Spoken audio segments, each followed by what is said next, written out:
Every day, the world presents you with hundreds of headlines. What do you believe? Who do you trust? The Financial Times cuts through complexity with clarity, accuracy, and global perspective. Its journalism is guided by independence, not agendas. That's why leaders in business, policy, and culture turn to one trusted source. For facts, for insight, for what matters next. Source FT. Read more and subscribe at ft.com. This episode of the Monocle Daily was first broadcast on the 17th of November 2025 on Monocle Radio. US President Donald Trump becomes a sudden and startling convert to transparency. Bangladesh passes a sentence of death upon a former prime minister. And why are people listening to music nobody performed? I'm Andrew Muller. The Monocle Daily starts now.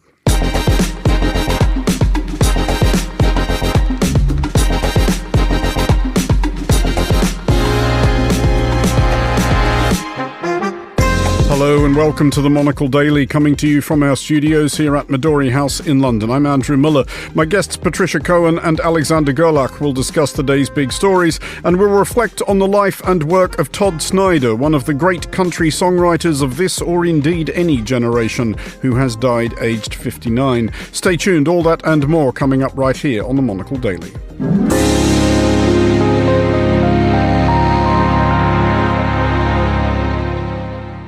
This is the Monocle Daily. I'm Andrew Muller and I am joined today by Patricia Cohen, Global Economics Correspondent at the New York Times, and Alexander Gerlach, Professor of Political Philosophy and Geopolitics at New York University. Hello to our very New York-themed panel. Hello. Being New Yorkers of one sort or another, you will both be aware that Thanksgiving is looming, about a week and a half away. Patricia, which branch of your family will you be arguing with? Actually, I'm going to be inviting a bunch of Londoners to my Thanksgiving, but my real complaint is that it's very difficult to find turkey in November in London, and I just don't understand why. It's because the option of roast beef is available, and it's nicer.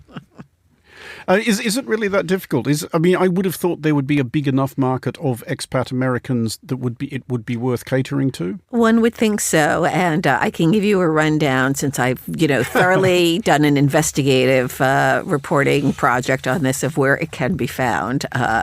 But yes, it's not commonly stocked. Is there a problem as far as you can tell with quality as well as quantity? I don't think so. No.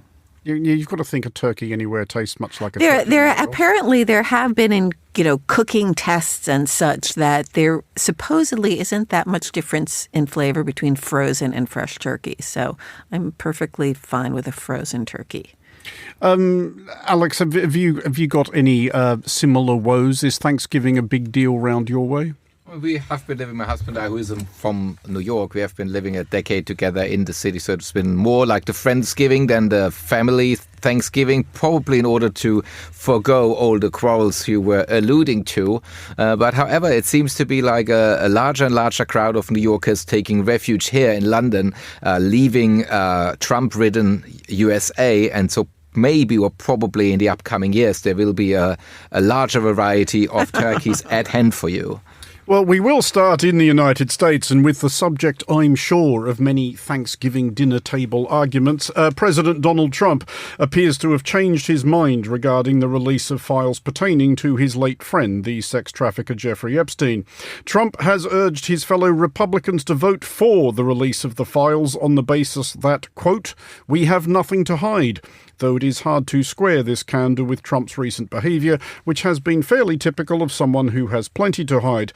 What is certain is that Trump is mentioned frequently in the Epstein correspondence, which has been released, quite often in contexts which, to put it delicately, furnish more questions than answers. Patricia, why the apparent change of heart here? Is this Donald Trump merely trying not to look like he's fighting a losing battle? I think that's probably mostly behind it. I mean, the one thing Trump has is sometimes a very exquisite political sense. And clearly, kind of up to the 11th hour, he was lobbying very vigorously House members to not vote to release to release the files. And I think when he saw that was a losing battle, rather than being seen as a loser, which is, above all the thing Trump hates the most, he decided to kind of get on board the train that had already left the station. Having said that, that doesn't mean they will be immediately produced, because there's also a vote that would have to take place in the Senate. Mm-hmm. And the voting there is much less certain that they'll approval. They need 60 votes. There's 47 Democrats. Not clear they could get 13 Republicans to go along with that. Just to pick up on that, though, do you not think at this point any senator would be aware that the reputational damage of being a person who voted to block the release would be considerable and would not leave them in a hurry? I think it really depends on their constituencies and how, vigorously they think their particular constituency cares about this. I mean, what is clear is that the Epstein saga has been one of the few issues that's been able to kind of drive a wedge among the core Maga supporters, Trump supporters. So that is not a majority of voters or even a majority of necessarily of Republicans, but it's very important. And so also Trump has to exert pressure on fewer number of people to get them to come around to his side, right? If you need 60 votes. So, what do you got to convince fewer people than you would in the House? Oh, is it also possible, Alexander, that he has reminded himself that he is Donald Trump, the man who has famously just managed to get past or style out literally everything, the man who once said, probably not inaccurately, that he could shoot somebody in broad daylight and most of his supporters wouldn't be all that bothered? Well, I feel part of his strategy usually is to announce something that has been criticized about him, let's just the remedy on social media, on his own platform, to then not follow through with it. So today we have the announcement, and there are like institutional hurdles, but it's also like not said and done that he's really coming through with it. So we have to wait if not something else on the way is going to be where the president then says, oh, unfortunately now something came up and we cannot go along with what we originally planned.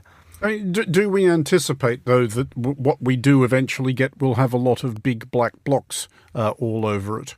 That's for security reasons. No, that's that. And also it's like, I think, was it not 20,000 emails that have been released? So I feel like not many in the Maga world will be reading all of them. And we remember like the emails of Hillary Clinton, how much that was like jacked up at the time. So I feel like for now in the Maga field, in the Maga arena, they might just be celebrating that the president is allegedly so open about it and ready to release the files. I mean, on the subject of the fracturing of Maga, Patricia, probably the most obvious and open expression of this so far is that he has fallen out with Marjorie Taylor Greene, the Georgia congresswoman who has been one of his most voluble supporters for nearly a decade. She is now trying to sort of make the pivot from Wicked Witch of the West to insert name of fictional character, which is the opposite of that, Alice in Wonderland, possibly. But she is clearly, she has got off the Trump train.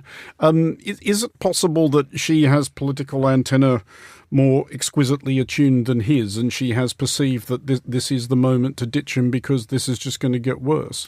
I would be very hesitate to try to get into the mind of, go on. Of her. So, it is really hard to say. She has been supporting a whole range of what I would say are kind of crazy conspiracy theories before Trump got into office. She has obviously a constituency that supports her.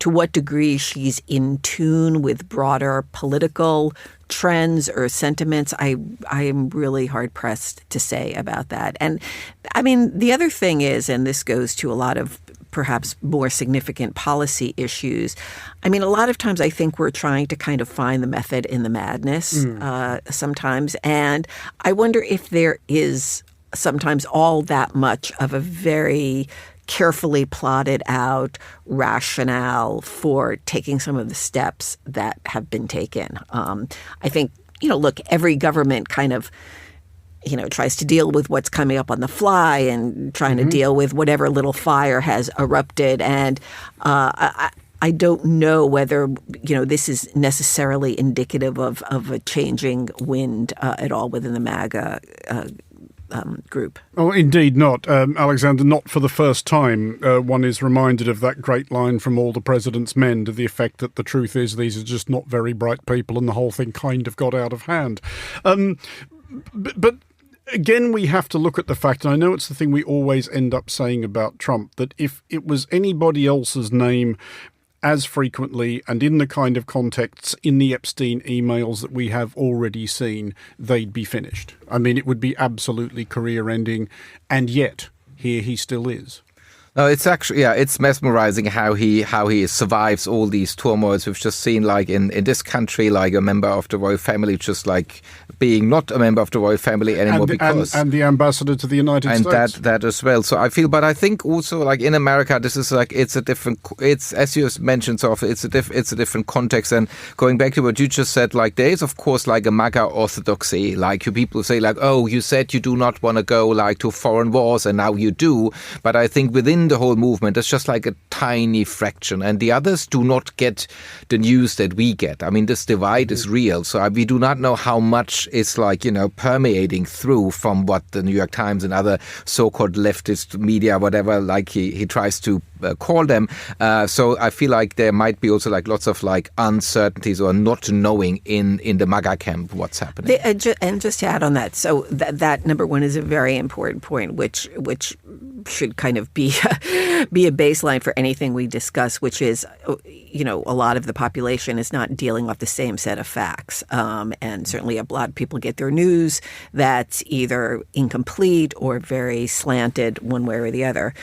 Secondly, I do think also, I mean, we talk about the MAGA movement, and I think there is such a movement, but I also think there's an incredible cult of personality around Trump, and that going back to the statement you had made about him shooting someone, I do think, and we've seen this in political leaders over time, that it doesn't literally matter what he does on any particular policy, that people have an incredible belief in him, even if they believe it's I think almost kind of religiously based, that even if he's a flawed individual, he is kind of a vehicle, whether through, God or somebody else or fate. And I think that when it comes down to that, in some sense, particular flings of mud on him don't matter to them. Well, to Bangladesh, where the descent into opprobrium of former Prime Minister Sheikh Hasina appears more or less complete. She has been sentenced to death by a tribunal after being convicted of crimes against humanity. The charges relate to her response to the 2024 demonstrations, which eventually forced her from office. After 15 years in charge over 2 stints, perhaps 1,400 protesters were killed by Bangladeshi security forces. The chances of the sentence ever being enacted appear slender. Hasina currently languishes in exile in neighbouring India, which does have an extradition treaty with Bangladesh, but said document includes a carve-out for offences of a political character. All of which, Alexander, I'm sure was well known to the people who put her on trial. Was this always largely symbolic? Well, I guess since she is in the foreign lands and she will not be extradited by India, I think this has a highly symbolic gesture. And I feel it feels also like it is a broader picture in this region and beyond, actually, that youth is going to the streets and demands like a meritocratic system. They demand like to have a role in the society of the future. And I think this, of course, if you are against the death penalty, like if you feel like that is kind of like a step too far. However, I guess it also shows you how severe people think the changes have to be in order to like restart the country. I mean, symbolic events can nevertheless be important, and I guess that's what we want to get into here, Patricia. Does this matter? If you are, I mean, maybe even if we remove the scenario from its specific context in Bangladesh, if you're trying to move a country forward, is it important to do something like this? Show that, and that justice was done / seen to be done? I mean, I think that we've seen historically, and you can go to all different kinds of political scenarios back to whether it was kind of truth and reconciliation commissions that came after, whether it was in a place like Rwanda or even a lot of what came out after the fall of the Soviet Union in terms of judicial processes. And so I'm hesitant to say it's only symbolic in the sense that I think what it does show, regardless of whether she's actually brought back to Bangladesh, is that the justice system is working, or at least an indication that it's beginning to work in a way that it definitely did not during her reign. And it also follows through in a promise of Yunus, the prime minister, who's been in charge, to say that he would follow through on kind of seeing that there was, that there was a follow-up to these terrible massacres. So I do think it's important. And if I may build on that, like if you look into other transitional processes like Taiwan or Korea in the late 80s, where you had like a different approach where you included the former autocratic parties in the new democratic system, which is called like transitional justice, then you have like other challenges that come with it. And Korea and Taiwan are still reeling with that sort of past. So I think regardless, but like whether or not this death penalty is executed, as I think it's like it symbolizes more of a clear cut than like saying like we keep like the old guard on somehow and we continue with you and finagle things out. I think it's a more clear cut than what you could see in Taiwan or in the Korean transitions. Is there an argument against it though? And this may be, again, who knows what might have informed the thinking of the Justice Department in the United States during Joe Biden's presidency, where they were clearly very slow on proceeding against then former President Trump on a variety of charges, that they just thought, let sleeping dogs lie. If we put this guy in the dock and accuse him of insurrection, treason or whatever else, it will just massively wind up his base. It will give him, an excuse to shriek his favourite phrase, witch hunt, as indeed Sheikh Hasina and her proxies are doing. You make a martyr of him. Well, in the United States, there has been an inter-party commission in Congress which found him at least not guilty, but just saw his role in the January 6th uprising or riots, if you want to call it that. So I think, and he is a convicted felon. So I feel like the justice system has been doing what they were asked to, and now Trump, on the other hand, is going after anyone who was involved in that. So he's taking revenge, whereas like before that, it was just like the way the justice system should be operating. But I'm sure and clearly it's always a danger of making someone a martyr. And because you mentioned this already about the religious dimension, there have been lots of drawings and paintings about Trump being in the courtroom next to Jesus Christ, and I feel like there is a group in his adherents and his disciples who see him actually as a godsend. I mean, just finally on this, Patricia, I do always find, well, it's mixed feelings, because on the one hand it is depressing that somebody in such a position could have behaved in such a fashion that they end up in the dock, but I think it does say something about a country, and something by and large good, and we've seen it recently in France, imprisoning former President Nicolas Sarkozy, if not for very long. We see it in Israel, where Benjamin Netanyahu, the Prime Minister, remains technically on trial. Does it have a value in that at least kind of might nag somewhere in the back of the head of whoever comes to power in future, that there is a possibility that if you don't behave yourself, you do end up in the clink? Well, if only our effective justice systems were more of a deterrent, I think that would be great. I'm not sure how much that plays into account, particularly when you're getting to that level of power. I mean, supposedly the U.S., which is one of the most kind of legalistic and rules-based societies around, certainly legalistic, this president has pushed the boundaries of that more than any other. And the presidential pardon seems to be becoming like a routine now, like Hunter Biden. And that's just, you see this like, so then it's also clearly it puts an end to, as a legal persecution, if you so will, if like there are preemptive pardons given like right away. Well, to Zurich, and to exciting news for people hoping to pay for a festive hot chocolate with a crisp 20-franc note. And you are now all supposed to be chuckling at the clear implication that there would be little, if any, change. Organisers of the annual Christmas market at Zurich Hauptbahnhof have withdrawn an earlier edict that this year's event would be completely cashless, cards and phones only, and furthermore that any trader who did attempt to take folding currency in receipt for goods or services would be on the hook for 500 francs. An amount of consternation ensued, prompting the rethink. Alexander, first of all, where are you on this? Would you take up arms to defend your right to buy a little Christmas tree with cash money? Also coming from Germany, where we are an in-between society, which just like slowly, compared to England, for instance, like very slowly goes into cashless. I feel like this is, it's made an argument about personal freedoms or liberties, and I think our Swiss neighbors have shared this sort of sentiment. The German Liberal Party has been running several campaigns, not only, but also on exactly that we keep our cash, so that we will not be completely be controllable by our governments, like WeChat and all the other apps that are out there in the world where you can pay your stuff with. And I think like I love to pay with a card, and I love to pay and tap with my phone.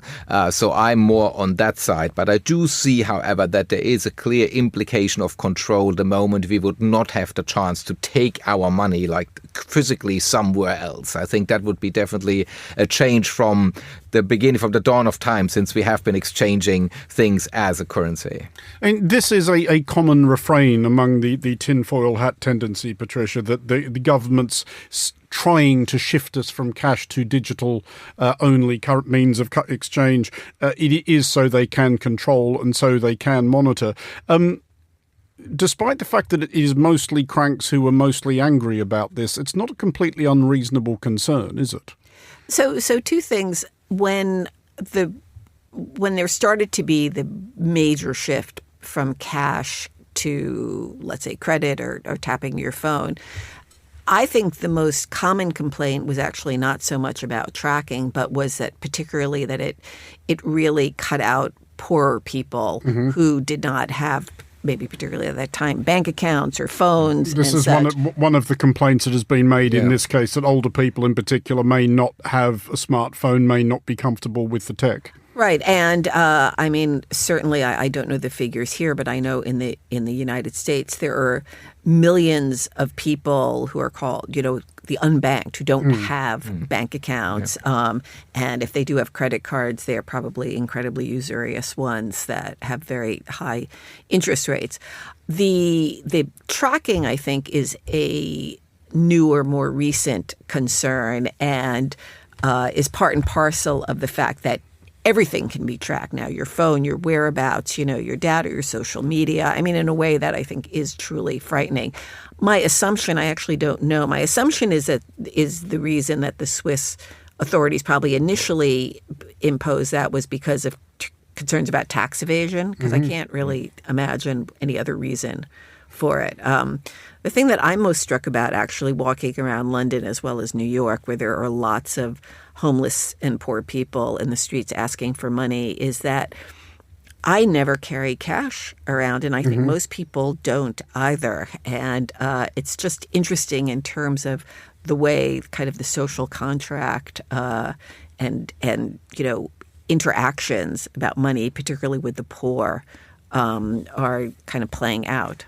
Just finally on this one, to establish a benchmark, I wanted to ask you both if you could remember the last thing you paid for with cash. I did buy a Remembrance Day poppy with a banknote, which I had to hand, but that was a couple of weeks ago. I would have really to think hard when I did pay something, because in here in London you can pay everything with card. So I don't know if I paid. I came here 2 months ago, and I don't think I have paid anything since then with cash. So one of my, I'm kind of embarrassed to say this because it's not going to be a turkey, as we learned. No, it's not. No, but it is. So one of my cooking, indulgences is buying garlic that's already peeled, which my British friends, even those who cook, have ridiculed me for. And it's almost impossible to find, actually. Peeling garlic is a faff. I was peeling garlic as recently as last night and thinking, this is a faff. Well, I don't know what a faff is, but I probably agree with you. Anyway, but there is Korean grocers tend to sell them, and you have to have like a little minimum for the charge. So I paid for that with cash. What is the minimum amount of peeled garlic you can buy in cash? Oh, well, no, I mean, it was like... Buy other things besides. I'm saying it was only like, 2 or 3 pounds, and they had like a 5 pound minimum. He didn't want to take my card for just the peeled garlic, so I paid for it in cash, which fortunately I had. Well, to the US Billboard charts, specifically the country variant thereof, which have been topped for the first time by a track written and performed by nobody. The song is called Walk My Walk. It is attributed to Breaking Rust. It is entirely AI generated, and it goes like this. I've lost some friends, made a few new foes, but that's just life, that's how it goes. I ain't bending over just to please a crowd. If I fall down, I'll fall down proud. I talk my truth. Walk My Walk by Breaking Rust, who does not, Patricia, in any meaningful sense actually exist. Does this depress you on a scale of 1 to wherever? So it sounds like the theme song for like a zombie series on Netflix. And it probably will be. So number one, I just want to say a lot of the downloads are people listening to it or just people who are curious to what it sounds like. I was curious to what it sounds like. I think this is probably only the start, and we've seen it not only in this art, but in music, but in other arts, and we're having more and more AI-generated things, and it's just, I think we can't even imagine the kind of things that are going to come up that are going to replace things that many of us thought of as not only uniquely, but also kind of essential to being a human being or a living being. Alexander, there is certainly, I will concede, generic country music created by human musicians, which is every bit as boring as that. But what I wanted to get into is, can we imagine that it's going to be possible that AI is ever going to be able to do anything beyond competent generic replications of things other people have already done? Are we going to get an actually AI-generated, I don't know, Merle Haggard, George Jones, Johnny Cash, Patsy Cline? I'm trying to keep it strictly country so we stay focused here. Well, I mean, some might see this just like as the continuation of the 80s and the synthesizers, so like the electrification or the artificialization, whatever the word would be. I'm German, so we make long words. Of music is a fact for decades. I remember the synthesizer panic of the 80s. Yes. Yeah, and that's what I mean. Like, they could be like, some could make that sort of argument. On the other hand, we have been saying that AI and robotics are coming into this world to make us all poets and musicians, and now also AI is taking that from us. So, and you see, like on platforms such as Amazon, AI generated books who do not even make any sense sell, and like big time. So you see, like, this is kind of I don't know if we have really anticipated that, because as I said, we believed in like a new liberation for us to be like creative human beings. But how AI is working, is interesting. Also, I'm playing the organ, right? And you look into, like, let's say Bach, and what did Bach different than the composers before him? It was just maybe one single note in one of his 4 voices, and that made the whole difference, and that came from his creativity. And exactly this tiny little thing AI, I believe, cannot replicate, because that's just like literally the thing, the quantum, that AI, who's just working on the high amount and volume of data it has, I don't see how that will be producing this little thing that Bach could just do with one striking note.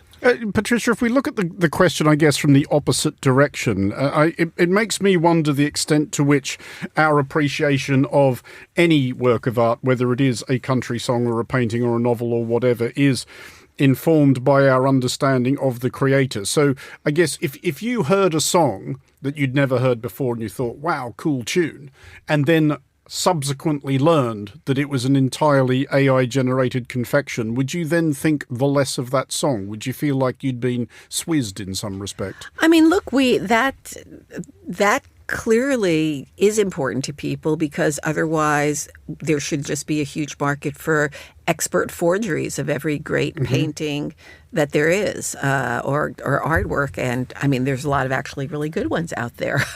There is something that people feel that they desire, and I can't really even explain necessarily why, of this, authentic, the unique. I've seen visual things produced by AI that I thought were really amazingly good. And I certainly can see, I mean, you're talking about Bach at a genius level. I'm sure there is AI music probably that would be pleasing to a lot of people. But it does concern me, in terms of the larger question about the degree to which we're making ourselves obsolete. You also see in there, if I may add on that, like especially we're remembering our teenage years just now, like the music, like in the 80s and the 90s was like bands with like lots of male singers with its own appeal, and now it was more like the solo, and now we have lots of female singers like in the charts. So I think, and these concerts are like well sought after, and people pay a lot of money to go. But I'm saying the human element of the show and the performance of the music has gained even more traction, let's say, in the last 5, 6, 7 years. And I think that might not only, but also be also a sign for that we literally, especially after the pandemic, seek and long for these humanness in the encounter. Yes, experience. Yeah. I mean, and also it was making me think, why do people want a Gucci belt or a Hermes Birkin bag as opposed to a knockoff for a fraction of the price? I would be totally happy with the knockoff, actually. I think it's ridiculous to spend that. But your point also about experience, I think, is craved and increasingly important. And you make less money today with like the music itself. Like a CD back then was like 30 quid, and now it's just like the streaming. So you see, like you pay like hundreds of dollars for the ticket just to see the human dance and sing. Right. Alexander Gerlach and Patricia Cohen, thank you both for joining us. Finally, on today's show, some words for a country musician whose authenticity was never in question. Todd Snider died this weekend at the age of 59. If mainstream success largely eluded him, and it did, that was entirely the mainstream's fault and the mainstream's loss. If at any point in the last 30 years or so you asked any other somewhat left-field country songwriter who they really looked up to, Todd Snider's name tended to come up pretty quickly. It says much that the songwriters he most admired, John Prine, Jerry Jeff Walker, became fans and friends. Snider was a storyteller first and foremost. In performance, it was not unusual for his introductions to his songs to go on longer than the songs and generate at least as much applause. He wrote one memoir, I Never Met a Story I Didn't Like, mostly true tall tales. Probably not all of it would stand up in court, but it was all absolutely in keeping with the career of a writer with a prodigious gift for spinning glorious yarns from the everyday and compressing complexities into witheringly economic zingers. On his song Age Like Wine, reflecting on the road behind and the road ahead, he noted, "It's too late to die young now." Like the most astute satirists, some of Snider's work acquired the status of prophecy. This track from his 2004 album East Nashville Skyline is a startling prediction of the United States 20 years later. Conservative Christian, right-wing Republican, straight white American male. Gay bashing, black fearing, war fighting, tree killing, regional leaders of sales. Frat housing, cake tapping, shirt tucking, backslapping, haters of hippies like me. Todd Snider was a guest here at Midori House in the very early years of Monocle Radio. We gave him a microphone in the cafeteria, he plugged in his guitar, he told some stories and sang some songs, including this one, Looking for a Job.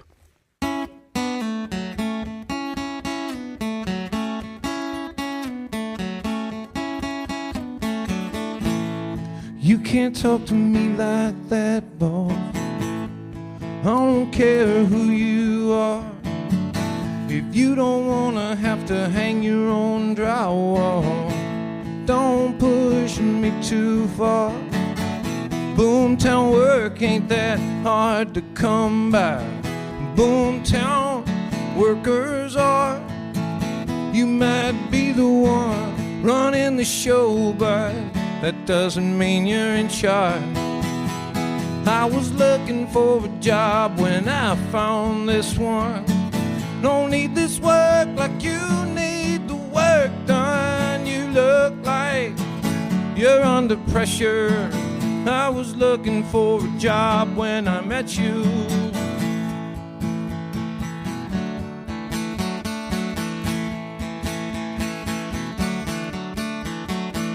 I'm sharing a room with two guys over at the Motel 6 bar. Saying every dime I make here home to my ex-wife.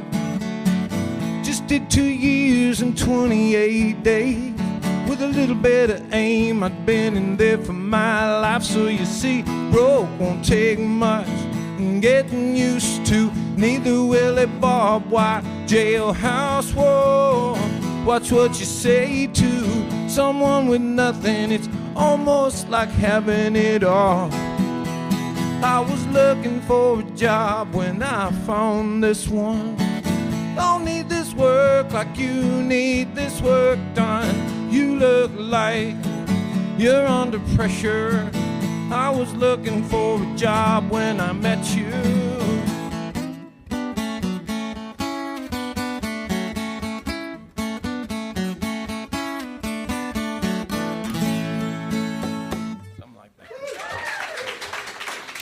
The late, great Todd Snyder at Midori House in 2012. Buy one of his records, that's an order. That's all for this edition of the Monocle Daily. Thanks to our panellists today, Patricia Cohen and Alexander Gerlach.